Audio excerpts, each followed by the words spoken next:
Muy buenas a todo el mundo y muchas gracias por asistir a esta pequeña masterclass de mujeres influyentes en la historia del videojuego, tanto reales como ficticias.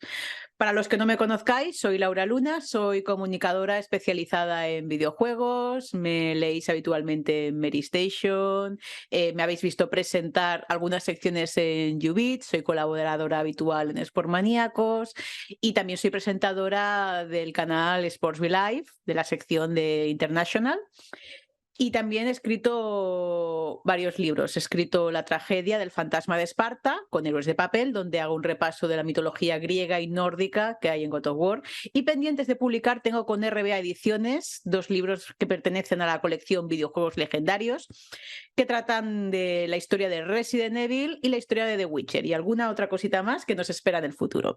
Y bueno, hablando de futuro, pasado, presente, evidentemente, para hablar de la historia de la mujer del videojuego, de la que se ha hablado bastante, pero es tanto lo que hay que abarcar y tanto como tantas cosas que se pueden enfocar de toda la historia de las mujeres en la industria, de la representación de las mujeres en los videojuegos, que necesitaríamos no solamente una masterclass, sino un ciclo entero para hablar de todo ello. Entonces, para esta masterclass me he dedicado a seleccionar algunas mujeres influyentes y algunos personajes femeninos que ellas crearon o algunas obras que ellas crearon. Y nos vamos a centrar en hablar un poquito de cada una de ellas. Evidentemente, no están todas las que son, pero sí son todas las que están. Y lo mismo con personajes femeninos. Algunos personajes no los conoceréis tanto, porque cuando se habla de esto, los personajes que nos vienen a la cabeza así directamente son Lara Croft, la influencia que tuvo Lara Croft en el videojuego. También tenemos, por supuesto, la princesa Peach y cómo ha evolucionado la princesa Peach de ser la damisela en apuros a ser una heroína con el mismo papel horizontal que Mario o Luigi. Y también se habla de Miss Pac-Man con esa dualidad que generó un debate de si era un personaje femenino positivo o no.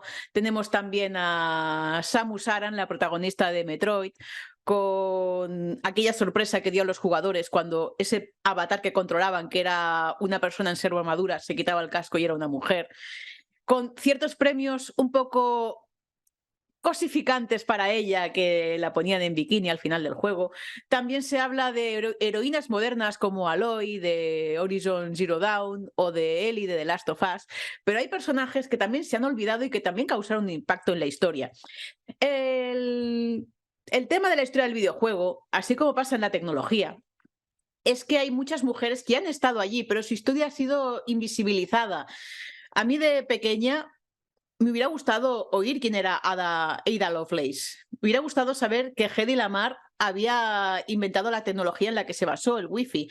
Pero este contenido no estaba en los libros de texto. Y sí que es verdad que tradicionalmente la tecnología ha sido un mundo dominado por hombres.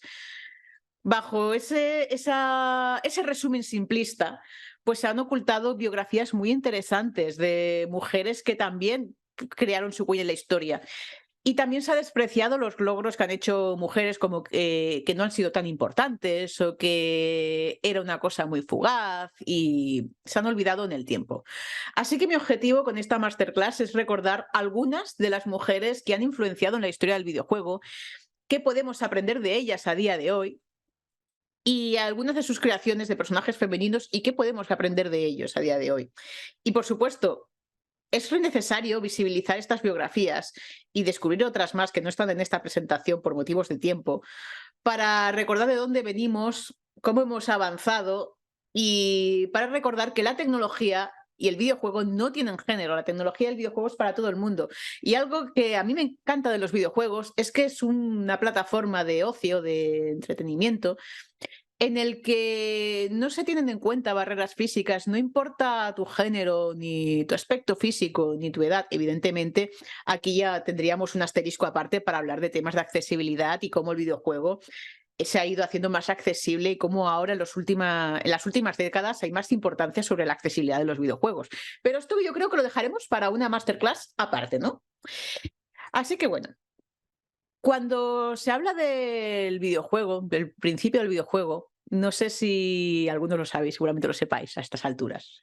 Aquí cuento que hay gente que es más experta en videojuegos, gente para la cual pues el videojuego le sigue pareciendo un mundo totalmente aparte.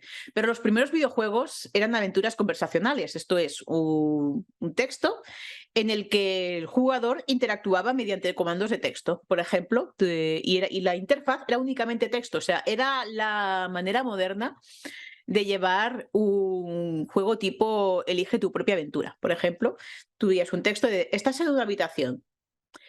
Entonces el jugador tecleaba buscar en habitación, un comando. Y entonces el personaje dice, has buscado en la habitación, encuentras una llave, teclear, coger llave. Era una plataforma digital, era, digamos, un formato que llevaba la novela y el modelo de elige tu propia aventura a un plano digital. Y esto coincidía cuando el videojuego, cuando los ordenadores llegaron al ámbito doméstico, que una manera de hacer que la familia se familiarizara la familia se familiarizara, esa valga la redundancia, se familiarizara con el formato, o sea, con la tecnología, era proponer el ordenador y la tecnología como algo más que una herramienta de trabajo. Y entonces es ahí como cuando los videojuegos empezaron a irrumpir en el ámbito doméstico mediante aventuras textuales, videojuegos educativos para toda la familia. Pues en este contexto del videojuego como aventura textual, voy a beber agua, que también es importante hidratarse.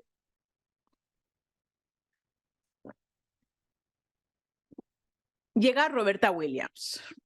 Roberta Williams es considerada la madre de la aventura gráfica y creó la primera aventura gráfica con una idea bastante rompedora.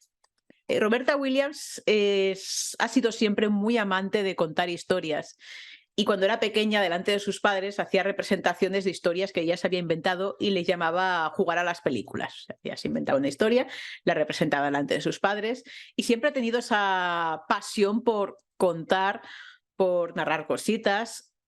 Y eso fue lo que la impulsó a crear la primera aventura gráfica. Roberta Williams, pues conoció a Ken Williams, su pareja profesional y sentimental, y Williams llevó a casa una aventura conversacional que era Colossal Cave.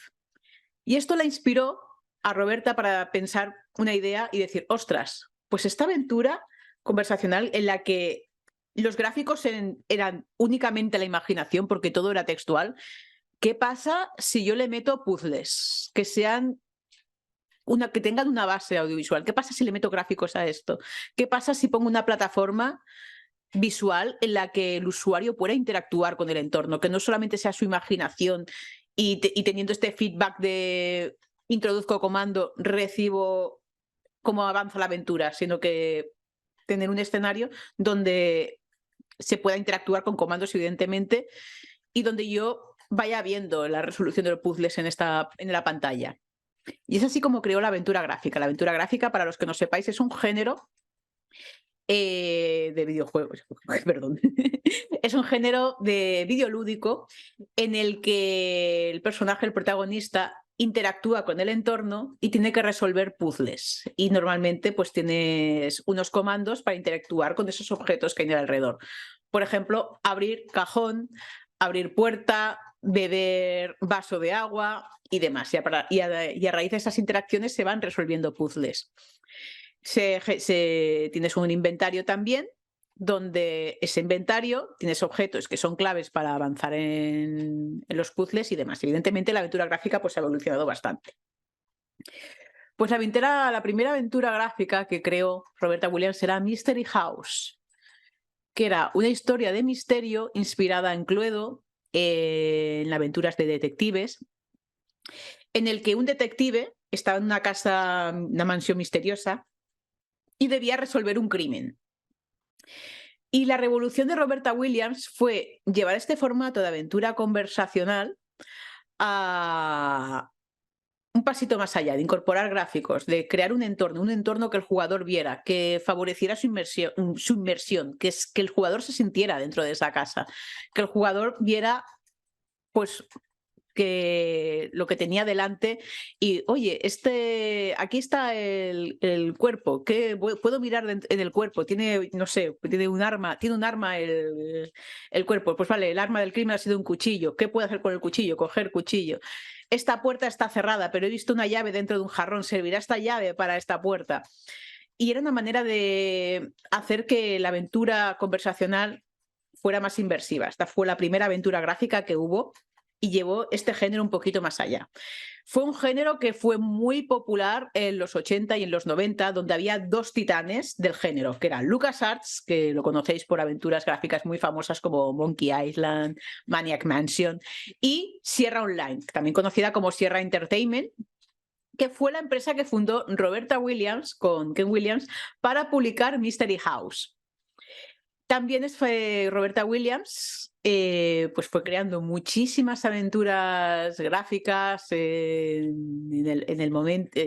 durante su etapa en Sierra Entertainment. Y una de ellas muy famosa es la saga King's Quest, que era una saga de fantasía medieval, donde tuvo una gran revolución en la cuarta entrega, que era la primera mujer protagonista de una aventura gráfica. O sea, técnicamente, para situar cuál fue el primer personaje femenino de un videojuego, hay bastante debate. Y un tema que tiene en la historia del videojuego es que puede ser compleja porque muchos de los juegos que se publicaron al principio se perdieron los derechos, había gente que no los firmaba y todo. Entonces, registrar las creadoras y todo, pues fue bastante difícil, pero sí que ha habido una labor histórica que continúa en ello para rescatar antiguas creadoras.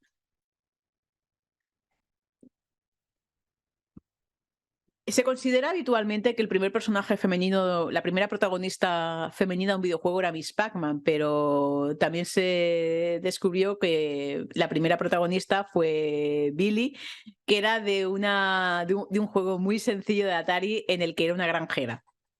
Pero bueno, aquí hablamos de la primera protagonista de una aventura gráfica que era la princesa Rosella de King's Quest IV, de la que vamos a hablar ahora. Aquí os he puesto pues, una pantalla de King's Quest 4 y aquí es la protagonista, la princesa Rosella, que tiene un encuentro con un hada. Aquí os traduzco que está en inglés, que dice Rosella contempla asombrada al hada. Es increíblemente hermosa, pero hay cierto aire de tristeza en ella. Pues la princesa Rosella fue rompedora por ser la primera mujer protagonista en un videojuego. Roberta Williams la creó porque quería atraer al público femenino. Se consideraba que el videojuego pues, era una cosa de chicos y demás, y sí que había un público femenino que tenía un creciente interés en protagonistas femeninas, en el videojuego y todo, como después veremos también con otra de las creadoras. Y tradicionalmente los personajes femeninos han tenido roles muy pasivos. O sea, uno de los tropicazos más extendidos al principio de la historia de los videojuegos era la damisela en apuros. Que os vendrá a la cabeza en este momento, pues la princesa Peach y demás personajes femeninos cuya única función narrativa era ser rescatada al final por el protagonista masculino y que tenían un rol pues totalmente pasivo. Este rol de la damisela en apuros, que lo hemos visto en cine, en literatura, en videojuegos, solía corresponder a una muchacha que normalmente es una princesa, con estos rasgos típicos atribuidos a las princesas: dulce, guapa, delicada, de carácter pues más sumiso. En cambio, Rosella tiene un rol más activo, o sea, sin renunciar a esta feminidad y a esta dulzura y hermosura que veis. O sea, ya sé que son 4 píxeles, pero sí que veis aquí pues, el arquetipo de princesa, de rubia, de cabellos largos, con ropas de lujo, delicada. Pero lo interesante de Rosella es que Paz ya no es una damisela de apuros, es una princesa protagonista de esa historia que debe salvar a su padre, su padre está enfermo y tiene que encontrar un artefacto para curarle. Y durante esa aventura se encuentra con el reino de las hadas al que debe salvar también. O sea, es una princesa que se acaba convirtiendo en heroína. ¿Y cómo resuelve esto? O sea, Rosella no es una guerrera como la que tenemos en la cabeza, no es una Aloy, no es una Lara Croft, pero sí resuelve las cosas con inteligencia, con astucia y con cierta valentía. Así que se acaba exponiéndose a ciertos peligros, y el encanto de la aventura gráfica es cómo puede salir de esos peligros mediante la astucia y la inteligencia y la diplomacia, aunque en algún momento sí que en alguna aventura gráfica te puedes encontrar en alguna situación donde tengas que usar la fuerza bruta y el confrontamiento directo. Pues cuando Roberta Williams creó a Rosella y propuso a Rosella como la protagonista de la nueva entrega de King's Quest, tuvo ciertas reacciones por parte de sus compañeros que no lo veían del todo bien. Decía, pero una mujer protagonista en un videojuego, eso no vende nada. Eso no va a vender. Los hombres no van a querer jugar los hombres quieren jugar con un chico, no van a querer jugar con una chica. En cambio, King's Quest 4 fue un éxito comercial. Vendió 100.000 copias en sus 2 primeras semanas y se estiman que las cifras llegaron a alcanzar las 300.000 o 400.000. Así que un personaje femenino no vende, que esto es uno de los tópicos que seguramente hayáis visto en las últimas décadas. En cambio, la princesa Rosella demostró que no solamente había hombres dispuestos a jugar con un personaje femenino, sino que también atrajo a jugadoras que estaban interesadas en el ocio digital. Ha habido mucho debate últimamente, sobre todo desde 2000, la mitad de los 2010, donde empezó a haber una creciente crítica con perspectiva de género en el videojuego. A raíz de, seguramente habíais oído hablar de esta mujer, Anita Sarkeesian. Bueno, no la he puesto aquí porque Anita Sarkeesian es más crítica cultural que una desarrolladora. Pero sí que puso el acento en cómo se escribían y cómo se representaban personajes femeninos. Sarkeesian tuvo un impacto dentro de la industria que les hizo reflexionar sobre tópicos dañinos y tópicos problemáticos sobre cómo se escribían mujeres. Y esto pues ha creado una nueva generación de personajes femeninos que rehuyen de estos tópicos y no están sexualizadas. Y esto al mismo tiempo ha creado una reacciones virales de jugadores que se quejan de ver personajes que no son una muñequita de Victoria's Secret.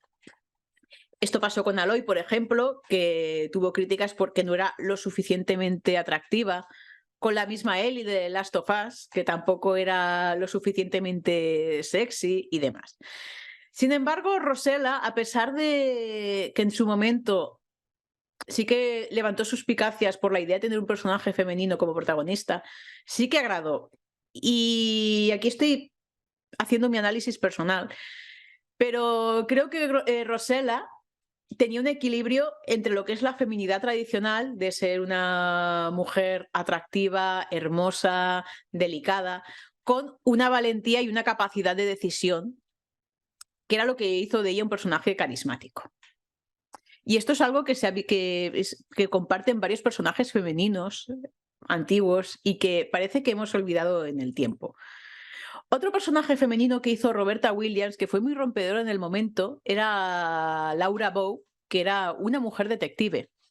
El género detectivesco, si lo pensáis, está copado de detectives que cumplen una serie de características. Hombres rudos, súper inteligentes. Voy a beber agua.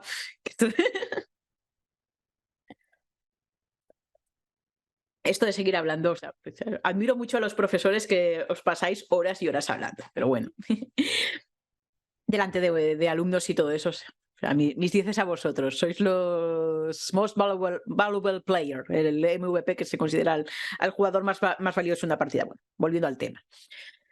Normalmente en el género detectivesco, los grandes protagonistas han sido hombres. Sherlock Holmes, Colombo.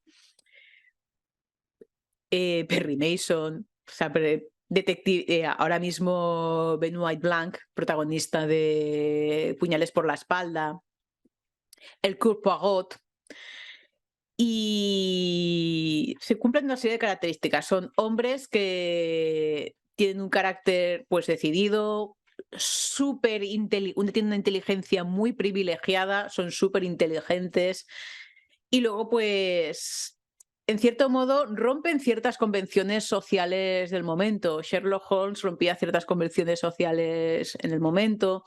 Colombo también era considerado alguien socialmente raro y son características que se suelen dar en detectives. Otra característica es que estos detectives son el eje central de diferentes misterios. O sea, el Hercule Poirot tiene su propia saga, donde él es el protagonista, que vive diferentes aventuras de misterio y crímenes. Y ahora mismo, pues Benoit Blanc, que es el detective más moderno que tenemos, pues está siguiendo esa misma estela. Él es el protagonista que vive diferentes aventuras. Ha vivido La cebolla de cristal, Puñales por la espalda, que son diferentes casos donde es el protagonista que debe resolver. Y es una figura que se desmarca del resto de personajes que son los sospechosos o los que están involucrados en el crimen. Pues Roberta Williams planteó un personaje femenino que cumplía esas características, pero se diferenciaba de los demás por ser un personaje femenino. Por supuesto que hay detectives mujeres en la historia, o sea, Jessica Fletcher es la más conocida, pero en ese momento que en un videojuego tuvieras una mujer detective era bastante rompedor. Este es el caso de Laura Bow. Laura Bow, que fue protagonista de una serie de aventuras gráficas basadas en misterios y en la resolución de crímenes. Las aventuras de Laura Bow fueron rompedoras porque las aventuras gráficas que se llevaban en el momento tenían toquecitos de humor. Por ejemplo, también de la compañía de Sierra Entertainment tenemos a la saga de Larry, que Larry seguramente lo conozcáis, y si no lo conocéis, pues lo explico yo. Era una saga de humor y erotismo, donde Larry, bueno, el juego empezaba, el primer juego empieza con que Larry quiere perder la virginidad. Entonces tienes que resolver una serie de puzzles, una aventura gráfica, hasta que pierda la virginidad, que eso es en el primer momento del juego. Y luego Larry se da cuenta de que necesita algo más que perder la virginidad. Entonces, pues profundiza un poco en lo que está buscando Larry en una mujer. Y es una saga de juegos que tenían pues un tono de humor bastante bruto y donde había chistes sexuales, chistes también escatológicos y demás. Y era el estilo de las aventuras de LucasArts, por ejemplo, tenían un humor bastante absurdo, de puzzles muy disparatados, situaciones humorísticas y todo. En cambio, las aventuras de Laura Bow tenían un tono más serio, eran tonos como el que se suele encontrar en una novela de Agatha Christie. Y eso fue rompedor en el momento. Luego Laura Bow, aquí la veis en el retrato de esta captura de su juego. Aquí veis que teniendo un look estilo años 20. Le dieron rasgos muy distintivos a ella. ¿Veis? Es una mujer joven, que lo más característico de ella pues era estos rizos pelirrojos y una estética muy años 20. Laura Bow además no era detective y es una situación es una parte de su biografía que se implementa muy bien en la historia. Laura Bow no es detective, es estudiante de periodismo, pero es muy aficionada al misterio y demás. Y de hecho, en muchas de sus aventuras se enfrenta en situaciones de machismo, las que personajes la desprecian por ser una mujer y cómo vas a resolverte un crimen si eres una mujer. No, tú deberías dedicarte solamente a lo tuyo, tú dedícate a estudiar y ya está. O sea, no, esos desprecios que le puede hacer a una muchacha joven. Pero a través del jugador, Laura Bow acaba resolviendo los crímenes. Luego, una cosa también interesante de las aventuras de Laura Bow y también las de Sierra es que era muy fácil morir también. O sea, tenías siempre esa sensación de peligro y a través de Laura Bow sentías esa sensación de peligro de ver que el asesino se te iba adelantando, de ver que ciertas situaciones te podían castigar con la propia muerte del personaje o de que se te escapara el asesino, y que eran, digamos, finales que pasaban tiempo después de haber tomado una decisión errónea. Y eso, en cierto modo, te transmitía esa sensación de miedo, de vulnerabilidad que puede vivir un detective o una detective que está resolviendo un crimen y se tiene que enfrentar a un asesino al que no ha identificado y en un campo intelectual. Características de Laura Bow, pues como veis, no es una heroína hipersexualizada, es atractiva, pero sin que se realcen demasiado sus atractivos eróticos. Pero también lo interesante de ella es sobre todo su carácter. Es una mujer inteligente, astuta, resolutiva, atrevida, decidida, y que son rasgos que correspondían normalmente a hombres en el género detectivesco. Y bueno, Laura Bow también fue rompedora porque inspiró a otros estudios a crear protagonistas femeninas en el terror. Se consideran los juegos de Laura Bow de terror. A ver, si aquí cuando hablo de terror no me refiero solamente a Resident Evil ni a Silent Hill, sino también englobo el misterio, porque el misterio de ir detrás de un asesino, de esa tensión que tienes a la hora de perseguir a alguien mientras estás poniendo en juego tu vida. Y pues ese clima inquietante, digamos. Dentro del mundo enorme que puede ser el terror, pues hay terror más light, hay terror más de tipo más inquietante, más de misterio, y otro que está más basado pues en abominaciones, sustos y demás. Pero bueno, Laura Bow sí fue rompedora y animó a muchos estudios a tener una protagonista femenina en juegos de terror que daba cierto juego por dos motivos. Al mismo tiempo que una mujer como protagonista sí que transmite esa vulnerabilidad, esa fragilidad de estar en una situación de peligro en la que no tiene preparación militar, no es una Lara Croft, no es una Jill Valentine de Resident Evil. Laura Bow solamente tiene su inteligencia y su capacidad de resolución.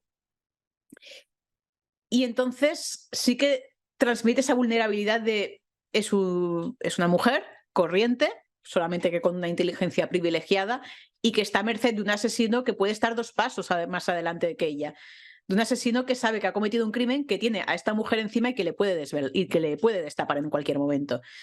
Y luego también Laura Bow tiene algo que es un desafío para muchos desarrolladores que crean aventuras gráficas detectivescas, que es transmitir esa inteligencia y hacerla accesible al jugador. ¿A qué me refiero con esto? Cuando creas un misterio, tienes que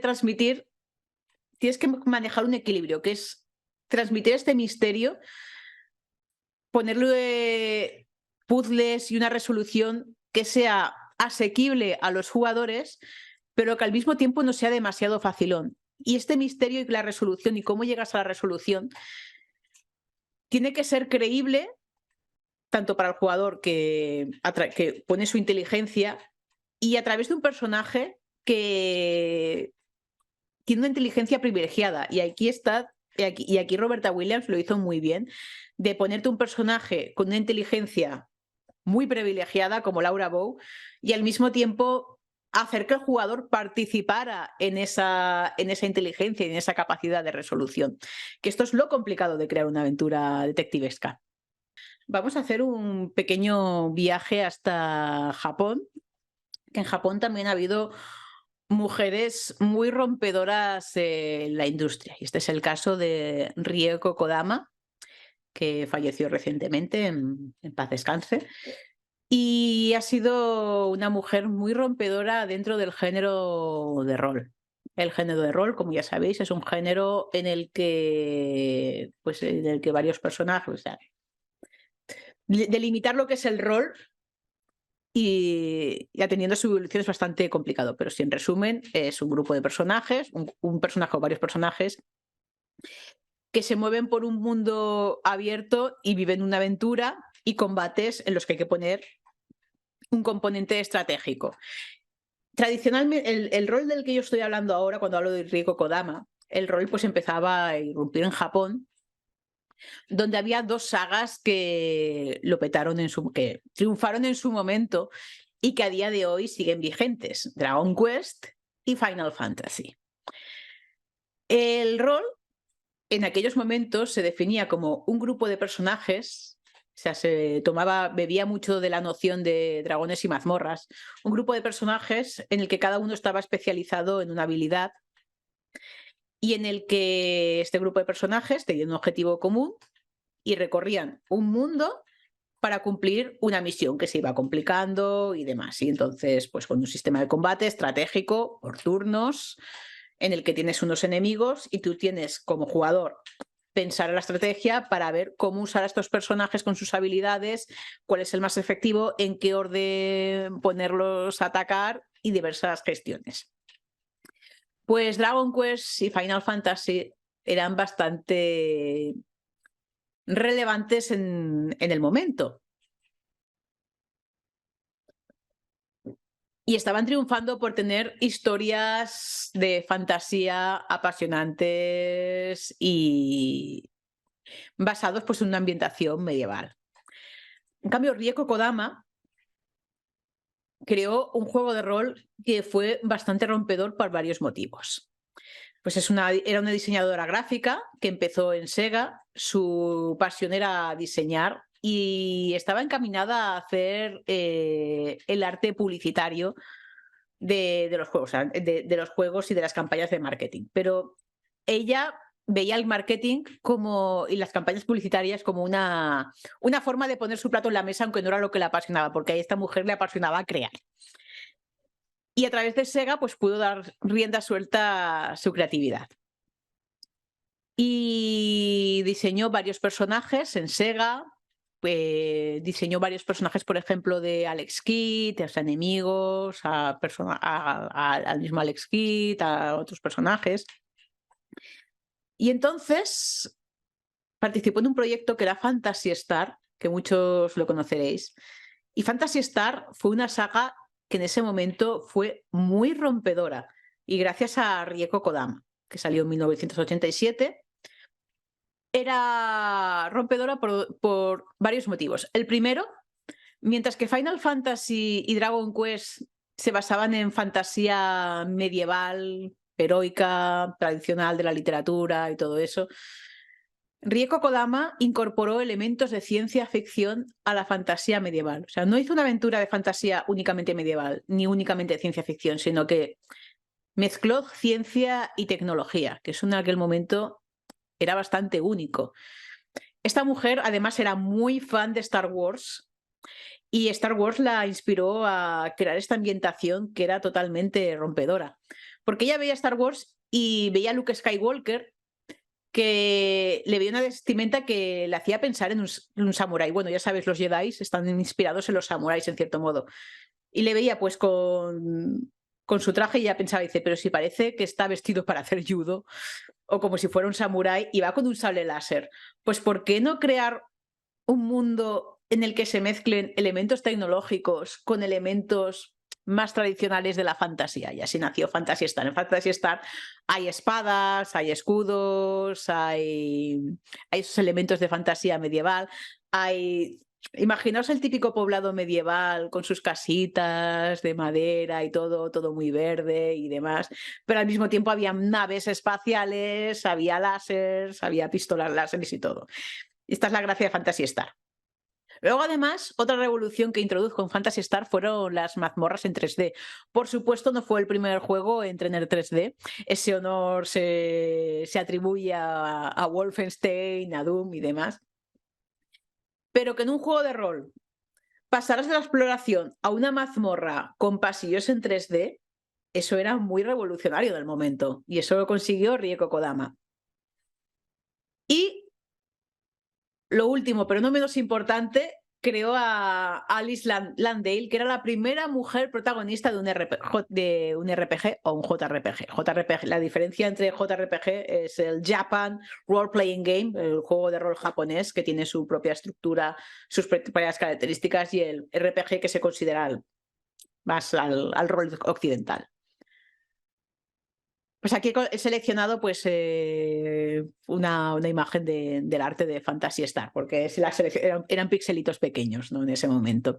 Pero para que os hagáis una idea de cómo era Alice Landale, es el arquetipo de princesa guerrera.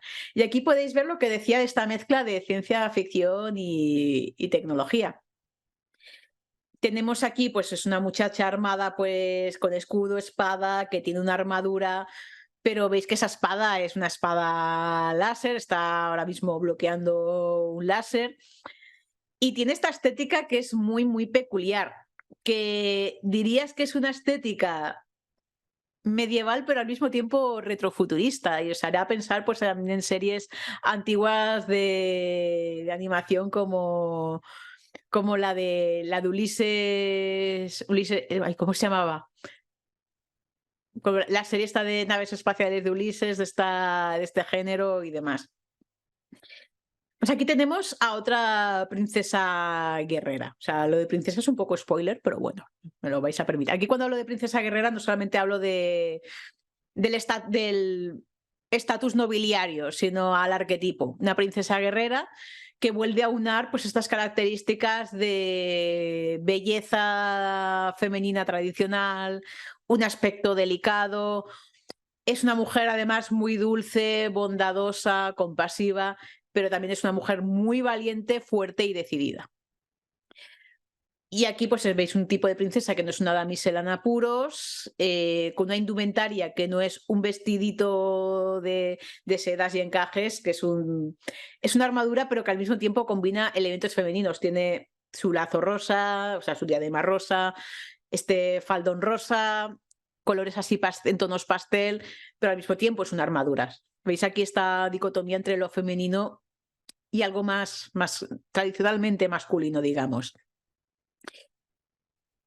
Y eso, son valores empoderantes combinados con esos rasgos femeninos tradicionales, o sea, una mujer atractiva, de aspecto delicado, dulce, con un carácter muy dulce, muy compasivo, pero que también es valiente, decidida, y dentro del juego toma decisiones bastante revolucionarias. O sea, su motivación al principio es la venganza por el asesinato de su hermano. Empieza el juego con quien ha asesinado a su hermano.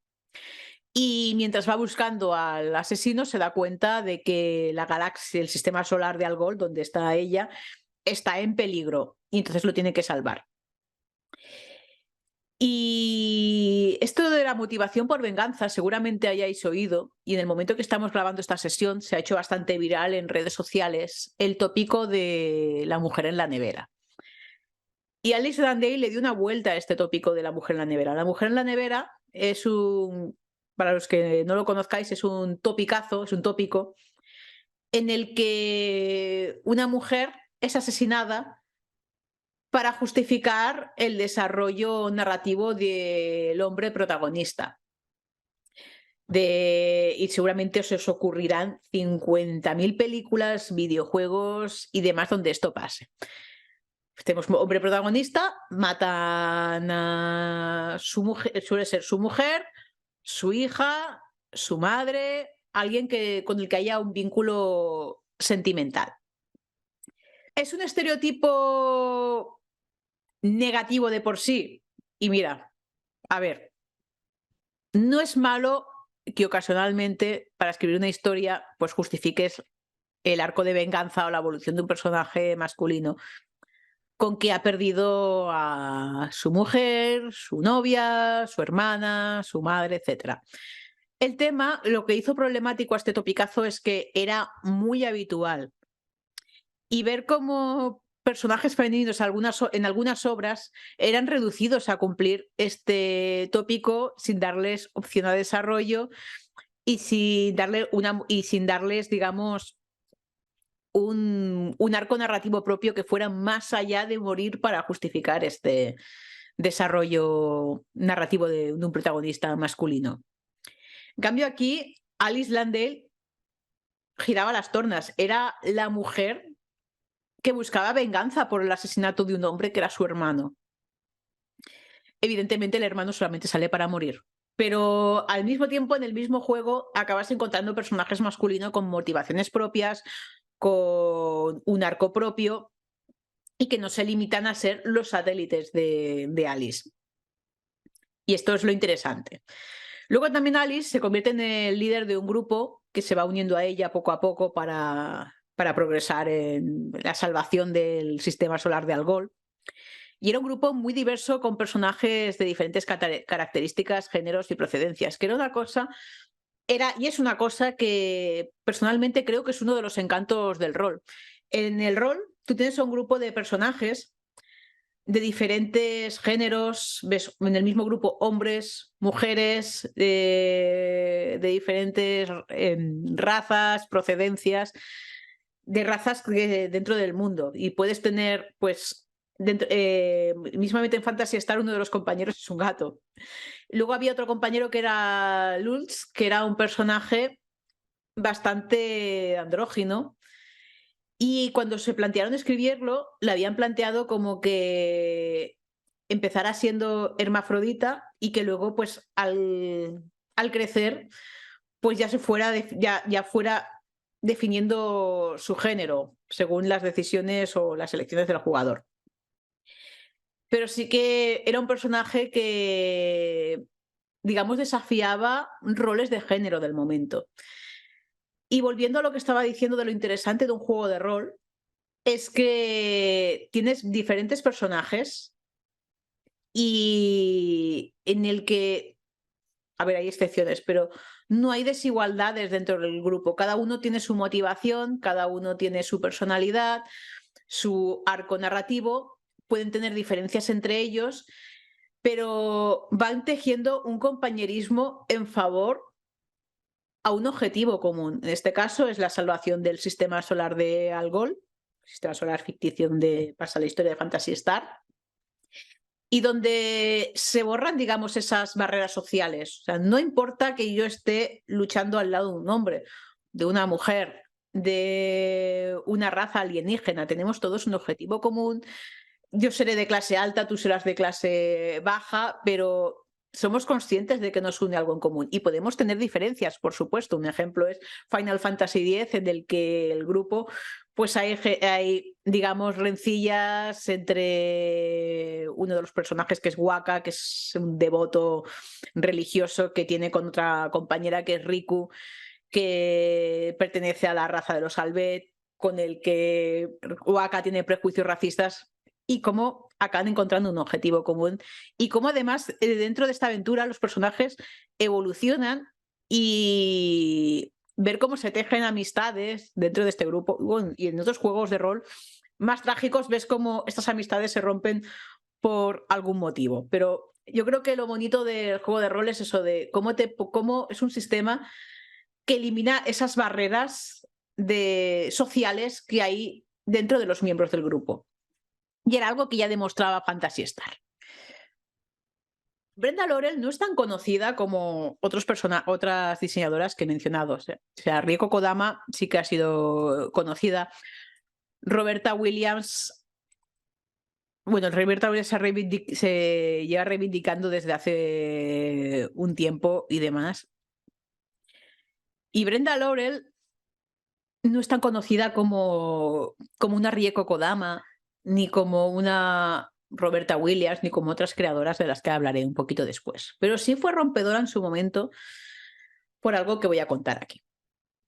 Era humanista, aplicó el humanismo a los videojuegos y su labor es más erudita, es más como erudita que como diseñadora, que también ha diseñado juegos y demás, pero sí estudiaba el videojuego en relación con el ser humano, de cómo servía al ser humano desde un punto de vista humanista, antropológico, de, digamos, esa dimensión lúdica del ser humano, que el ser humano es, digamos, que es el homo ludens, el hombre que juega, este concepto que lo recuperó Kojima después. Y gracias a esa perspectiva que ella tenía, que pues fue pionera en la realidad virtual. Y fue creadora de Placeholder, que era un proyecto que exploraba las posibilidades multisensoriales de la realidad virtual. O sea, el objetivo de Brenda Laurel era investigar en la realidad virtual y crear un entorno que fuera lo más interactivo posible para un jugador. Evidentemente, pues la realidad virtual ha evolucionado bastante desde entonces y está ahora mismo en un estado en constante evolución. Pero Placeholder fue el primer juego en el que desconectó la mirada del jugador hacia la dirección del juego, o sea, podías, tenías en entorno, digamos, en 360 grados envolvente y donde podías interactuar en un entorno que envolvía completamente al jugador y luego le daba al jugador manos virtuales, que era un primer paso para llevar la realidad virtual un poquito más allá. Así que se considera pionera de la realidad virtual.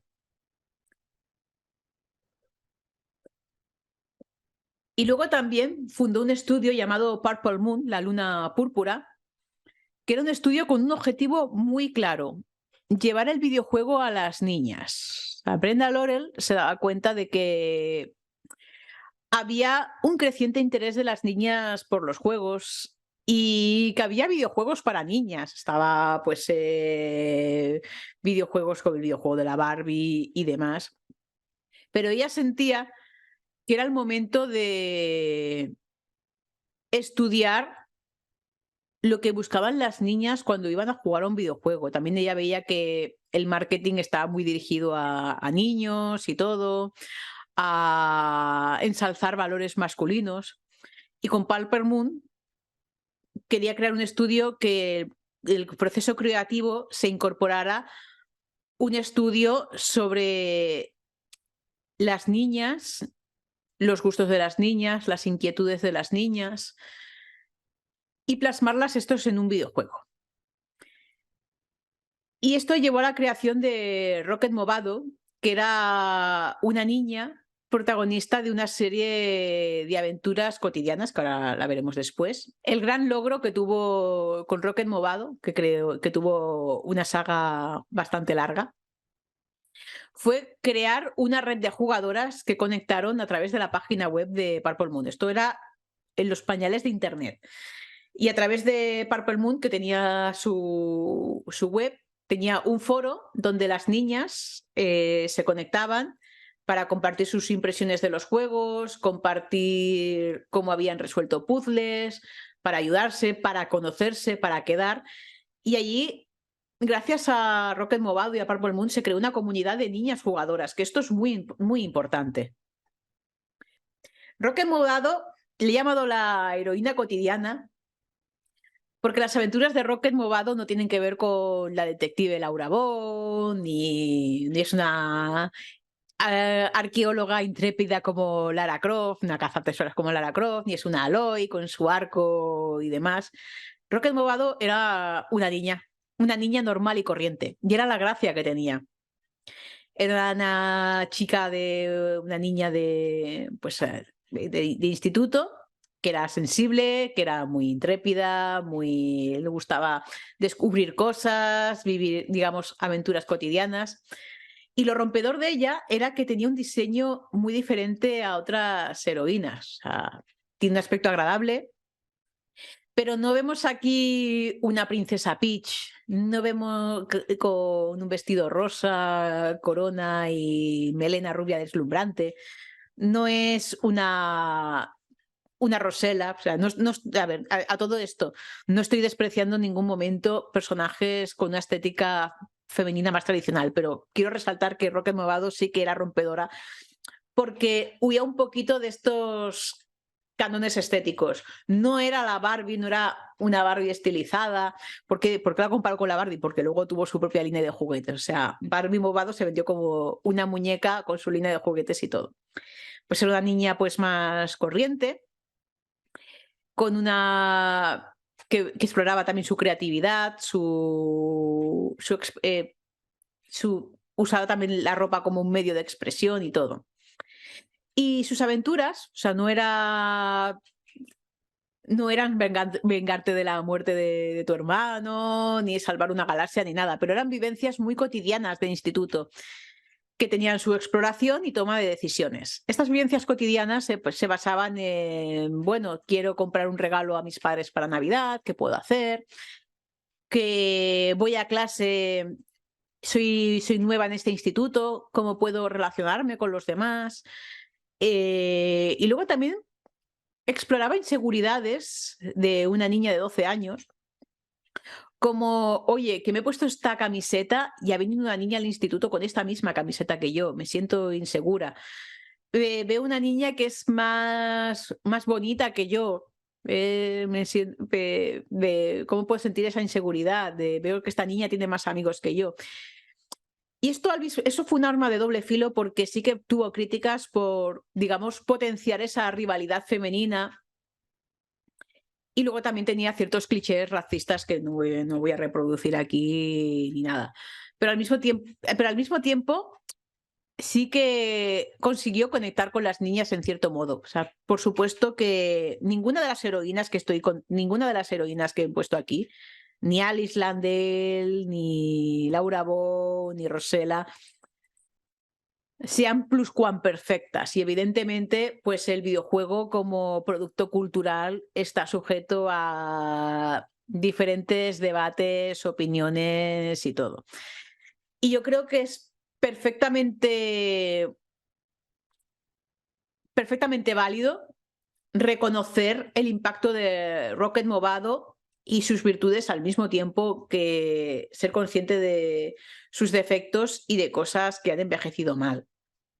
Evidentemente, pues Rocket Movado pues sí que tenía ciertos clichés racistas en cómo se representaban a personajes racializados en los juegos, sí que trataba esa rivalidad femenina, pero más bien la trataba como un reflejo de... Perdón, tengo aquí un gazapo por aquí, pero bueno, la presentación. Lo representaba como un reflejo de esas inseguridades de las niñas y las planteaba como un espejo, en lugar de darles herramientas a las niñas para decir, oye, no, pues vamos a romper con este cliché, vamos a dejar de ver a las mujeres como rivales. Pero al mismo tiempo, aunque sí que representaba todo esto, sí que consiguió conectar esta red de jugadoras. Sí que puso sobre el papel la idea de, oye, niñas, este juego te gusta, este juego que habla de ti, de tus vivencias en el instituto. Hay otras niñas que juegan como tú, que les interesa Rocket Movado, que se han comprado la muñeca de Rocket Movado. ¿Por qué no conectáis entre vosotras? ¿Por qué no os hacéis amigas? ¿Por qué no hacéis amigas y tejéis esas redes de amistad, de camaradería, de sororidad a través de un videojuego? Y esto es lo que me pareció muy interesante de Rocket Movado.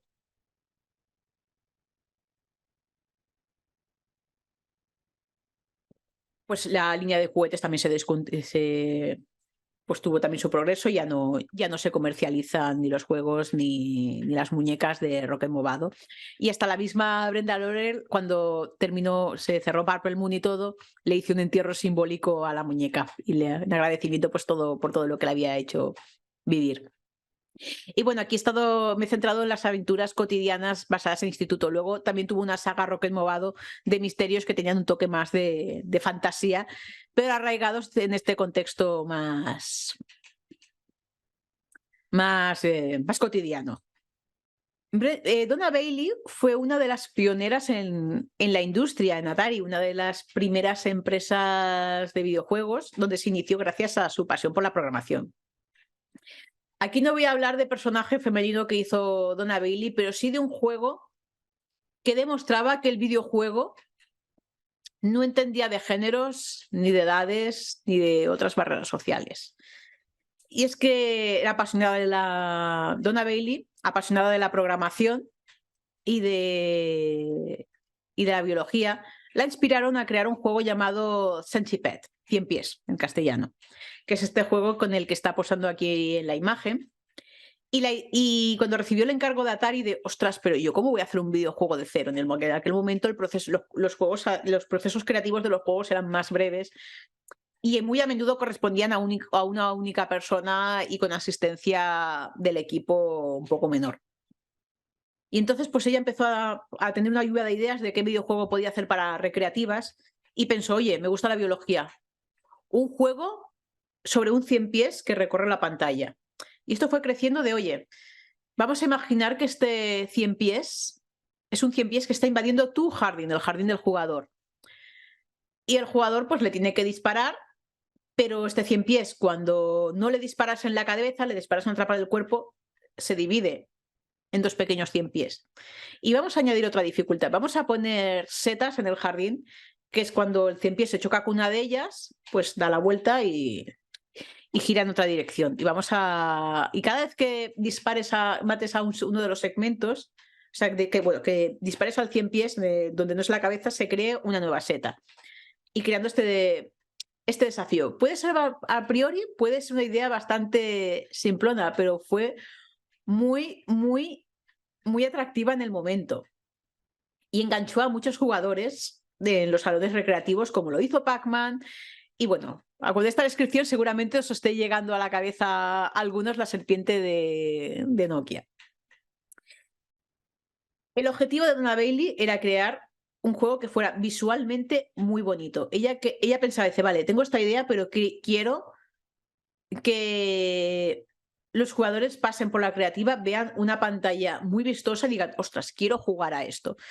Centipede tuvo un pequeño accidente técnico que le hizo tener esta gama de colores, que ella lo describe como un accidente feliz, porque la gama de colores que tenía pensada, tan vistosa, tan colorida, no era la idea original que tenía, pero gracias a este fallo técnico, que fue un accidente feliz, le dio un aspecto al juego que era visualmente muy llamativo y dice, oye, pues nos lo quedamos. Y fue parte de lo que hizo que el juego fuera muy atractivo.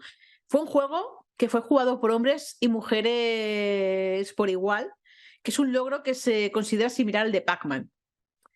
Y ha sido uno de los mayores éxitos de Atari. O sea, Centipede lo petó en recreativas y consiguió que atrajera a niños, a niñas, a hombres, a mujeres y demás. Parte del éxito de Centipede, donde tengo la siguiente imagen, que es algo importante que en lo que seguramente hayáis pensado mucho, que es la publicidad en los videojuegos. Aquí tenemos una imagen publicitaria en la que hay un hombre que está jugando a Pac-Man y esta es miembro del grupo B-52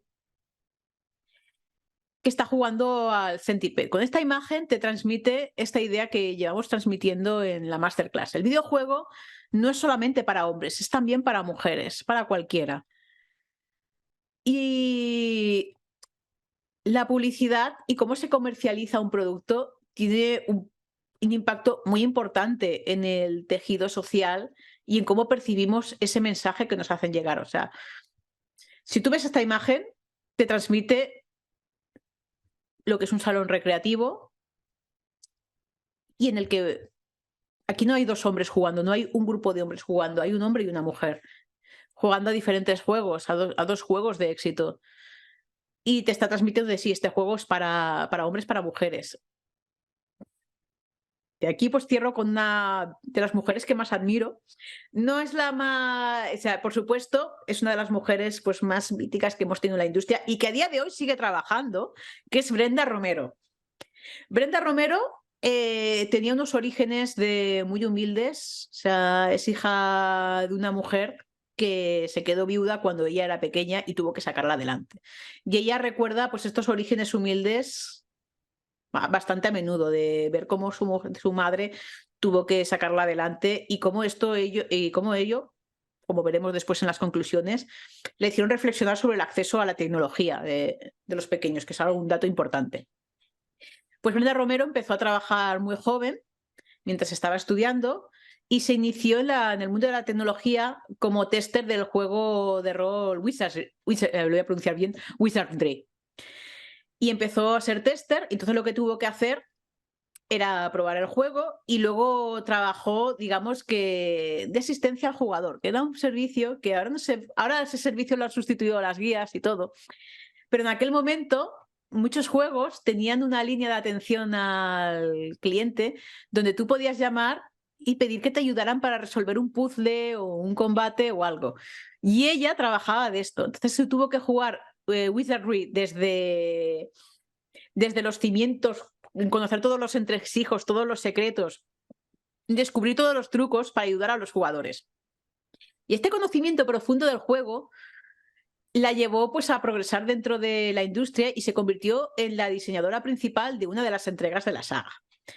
Y Brenda Romero, que es muy erudita, siempre ha aplicado varios conocimientos al videojuego, desde programación, arte, historia y matemáticas, porque ella cree en el videojuego como una experiencia completa, en el que no solamente hay una historia, hay también conocimientos matemáticos, hay nociones de diseño del arte, hay programación.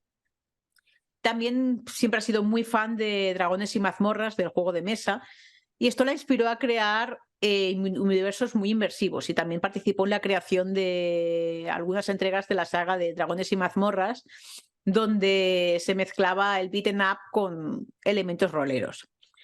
Brenda Romero, sobre todo, ha hecho una gran labor como erudita y de estudiosa del videojuego, y ha estado pues, a lo largo de la historia y ha visto toda la evolución, y ha escrito un montón de ensayos académicos sobre el videojuego, y es una gran defensora de la libertad creativa, que es por lo que muchos diseñadores pues la respetan muchísimo, y ha sido ensayista del videojuego y de todas sus posibilidades.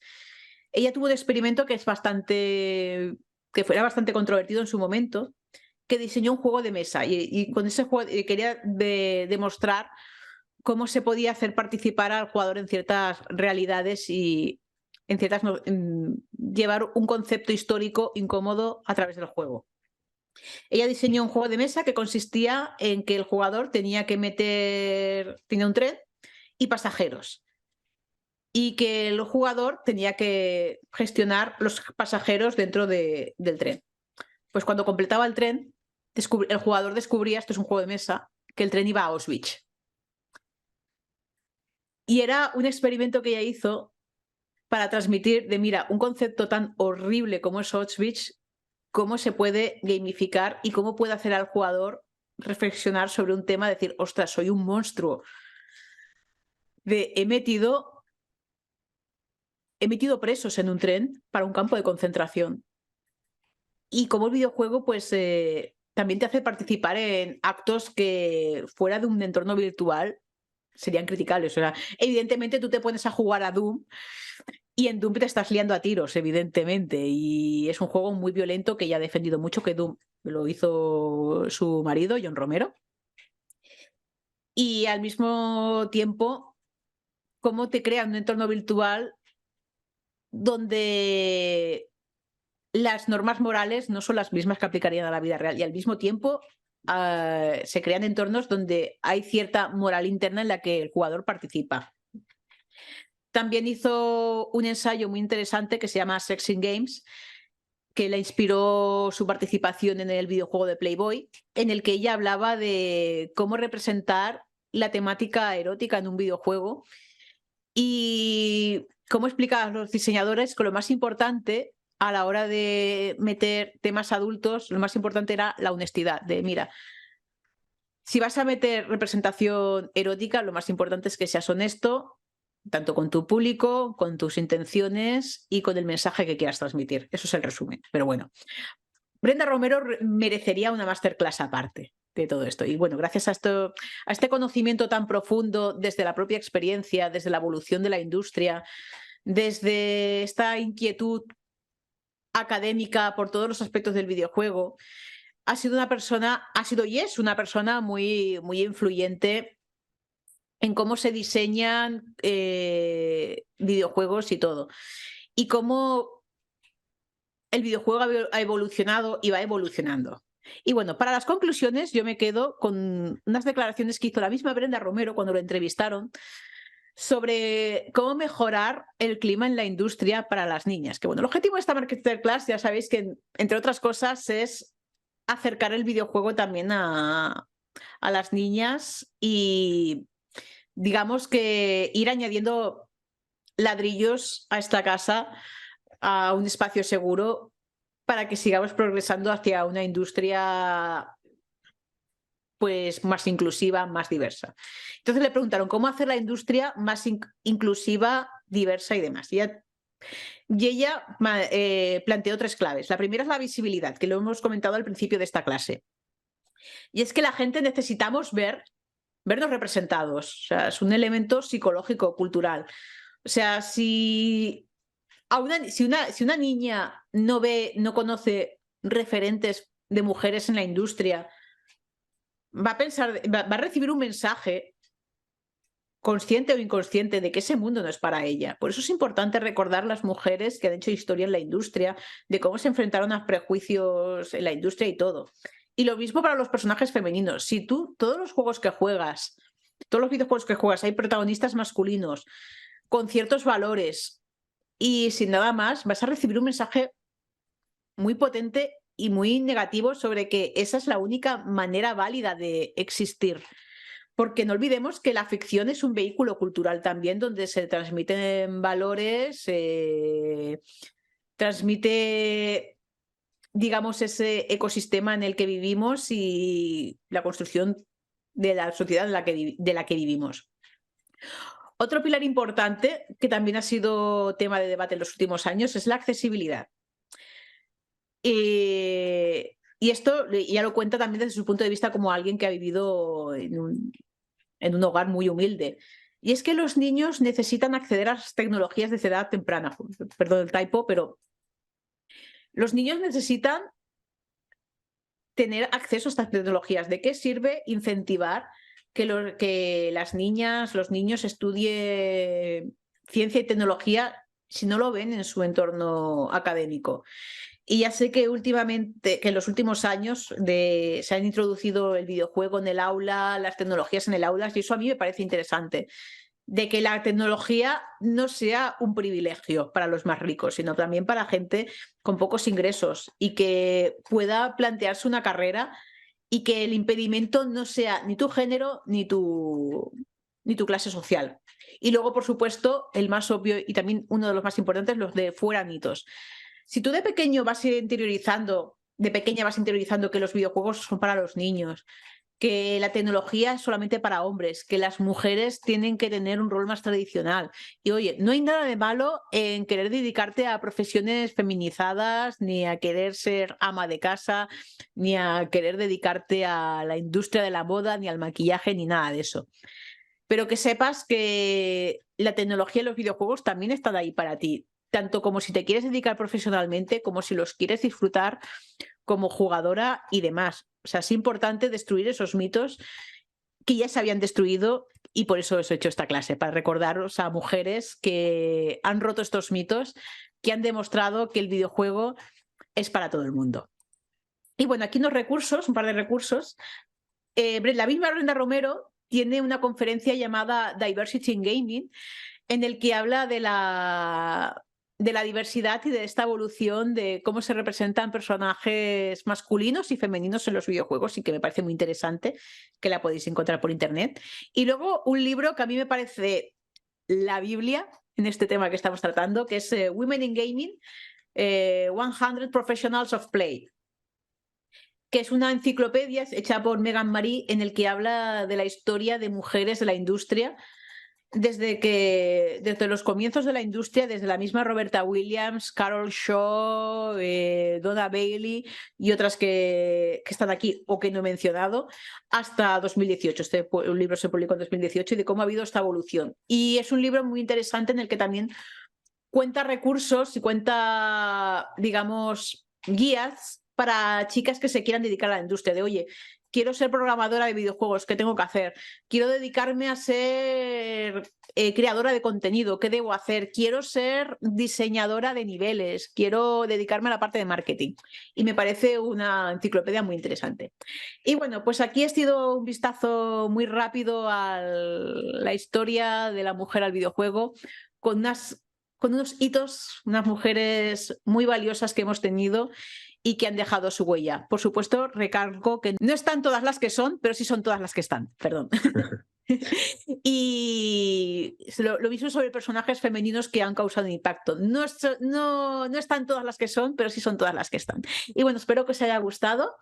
Y bueno, pues os dejo disponible esta clase. Me tenéis en redes sociales, en Threads, en Mastodon, Instagram y la red social conocida antes como Twitter, como Laura Luna Lu. Y encantada pues de haber compartido con vosotros pues esta masterclass. Y muchas gracias por invitarme.